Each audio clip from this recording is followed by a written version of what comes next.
ഏഷ്യയിലെ രണ്ട് രാജ്യങ്ങൾ തമ്മിലുള്ള ഏക അതിർത്തി കടന്നുള്ള ജലപങ്കിടൽ കരാറാണ് സിന്ധു നദീജല കരാർ. ഇന്ത്യയും പാകിസ്ഥാനും തമ്മിൽ ലോകബാങ്കിന്റെ മധ്യസ്ഥതയിൽ ഉണ്ടാക്കിയ ഒരു ജലവിതരണ കരാർ സിന്ധു നദീജല ഉടമ്പടി. 1960 സെപ്റ്റംബർ 19 ഇന്ത്യയും പാകിസ്ഥാനും തമ്മിൽ സിന്ധു നദീജല കരാർ ഒപ്പുവെക്കുന്നത്. 64 വർഷം പഴക്കമുള്ള ഈ കരാർ കറാച്ചിയിൽ വെച്ചാണ് ഒപ്പിടുന്നത്. നീണ്ട 9 വർഷത്തെ ചർച്ചയ്ക്ക് ശേഷമാണ് കരാറിലേക്ക് ഇരു രാജ്യങ്ങളും കടന്നത്.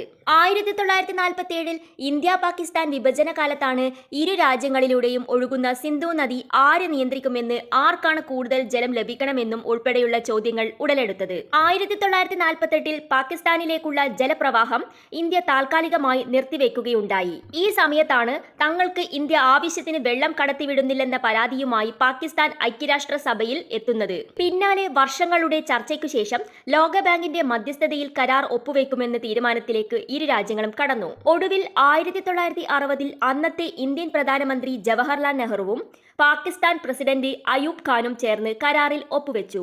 സിന്ധു നദീതടത്തിലെ 6 പ്രധാന നദികളെ വിഭജിച്ചുകൊണ്ടായിരുന്നു ഈ ഉടമ്പടി നിലവിൽ വന്നത്. കിഴക്കൻ നദികളായ രവി, സത്ലജ്, ബിയാസ് എന്നീ നദികളിലെ ജലം ഇന്ത്യക്കും, പടിഞ്ഞാറൻ നദികളായ സിന്ധു, ചെനാബ്, ജലം തുടങ്ങിയ നദികളിലെ ജലത്തിന്റെ അവകാശം പാകിസ്ഥാനും നൽകിക്കൊണ്ടായിരുന്നു ഉടമ്പടി.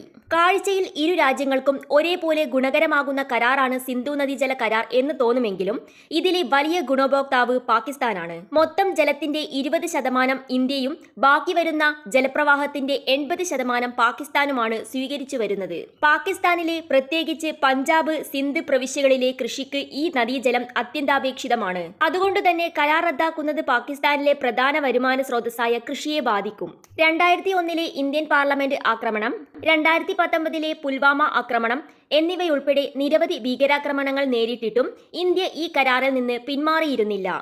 പാകിസ്ഥാനിലേക്ക് ഒഴുകുന്ന നദികൾ ആദ്യം ഇന്ത്യയിൽ കൂടി ഒഴുകുന്നതിനാൽ അതിലെ ജലം ജലസേചനത്തിനും യാത്രയ്ക്കും വൈദ്യുതോൽപാദനത്തിനും ഇന്ത്യക്ക് ഉപയോഗിക്കാൻ വ്യവസ്ഥകൾ ഉണ്ടായിരുന്നു. ഇന്ത്യയിൽ കൂടി ഒഴുകുന്ന നദികളെ ഇന്ത്യ തിരിച്ചുവിട്ട് പാകിസ്ഥാനിൽ വരൾച്ചയും പട്ടിണിയും ഉണ്ടാകുമോ, പ്രത്യേകിച്ച് യുദ്ധകാലത്ത് എന്ന പാകിസ്ഥാന്റെ പേടിയിൽ നിന്നുമാണ് ഇത്തരം ഒരു കരാർ ഉടലെടുത്തത്. 1960 ഈ കരാർ അംഗീകരിച്ചതിനു ശേഷം വെള്ളത്തിനായി ഇന്ത്യയും പാകിസ്ഥാനും യുദ്ധമുണ്ടായിട്ടില്ല. കരാറിലെ വ്യവസ്ഥകൾക്കുള്ളിൽ നിന്നുകൊണ്ടു തന്നെ പരാതികളും തർക്കങ്ങളും പരിഹരിക്കാൻ കഴിഞ്ഞിട്ടുണ്ട്. ഇന്ന് ലോകത്തുള്ള നദീജല പങ്കുവയ്ക്കൽ കരാറുകളിൽ ഏറ്റവും വിജയകരമായ ഒന്നാണ് സിന്ധു നദീജല ഉടമ്പടി.